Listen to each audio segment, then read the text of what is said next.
भोपाल में कैलाश विजयवर्गीय की नेता प्रतिपक्ष उमंग सिंघार पर की गई टिप्पणी के बाद सियासत और गर्मा गई है। अब इस पूरे मामले पर कांग्रेस विधायक जयवर्धन सिंह का बयान सामने आया है। कांग्रेस विधायक जयवर्धन सिंह ने मंत्री कैलाश विजयवर्गीय के बयान की कड़ी आलोचना की। उन्होंने कहा कि बीजेपी को सत्ता का अहंकार हो गया है और इतने वरिष्ठ नेता से इस तरह की टिप्पणी की अपेक्षा नहीं की जाती। जयवर्धन सिंह ने कहा कि जब सदन चल रहा हो तब संसदीय मर्यादा और भाषा का विशेष ध्यान रखा जाता है, लेकिन जिस तरह के शब्दों का इस्तेमाल किया गया है वह लोकतांत्रिक परंपराओं के अनुरूप नहीं है। उन्होंने सवाल उठाया कि आखिर कैलाश विजयवर्गीय क्या हो गया है जो उनके शब्दकोश से इस तरह के शब्द निकल रहे हैं। कांग्रेस विधायक ने कहा कि विपक्ष अपनी जिम्मेदारी निभाते हुए मुद्दे उठाता रहेगा और सदन की गरिमा बनाए रखना सभी जनप्रतिनिधियों की जिम्मेदारी है। इस बयान के बाद प्रदेश की राजनीति में आरोप प्रत्यारोप का दौर और तेज होने की संभावना है। अब देखना होगा कि बीजेपी इस पर क्या प्रतिक्रिया देती है और मामला किस दिशा में आगे बढ़ता है।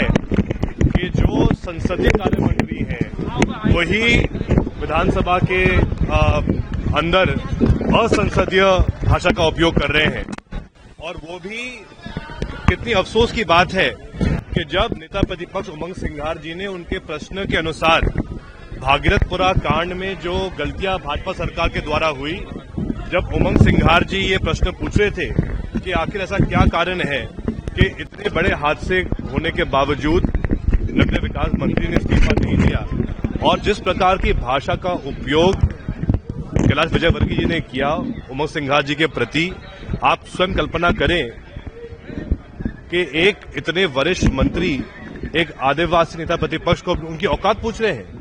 ये हम कभी स्वीकार नहीं करेंगे, और कहीं ना कहीं अगर ऐसी भाषा का उपयोग भाजपा के मंत्री कर रहे हैं तो ये उनकी मानसिकता दिखाता है। हमारी आज भी ये मांग है कि नैतिकता के आधार पे चाहे महापौर हो चाहे नगरीय विकास मंत्री हो, इस पूरे कांड के बाद उनको इस्तीफा देना चाहिए है। भागीरथपुरा कांड से कहीं ना कहीं पूरे इंदौर शहर का नाम पूरे देश भर में कलंकित हुआ है, और हमारी आज मांग है कि स्थगन प्रस्ताव स्वीकार करके इस पर चर्चा हो। सर, सिहोरा में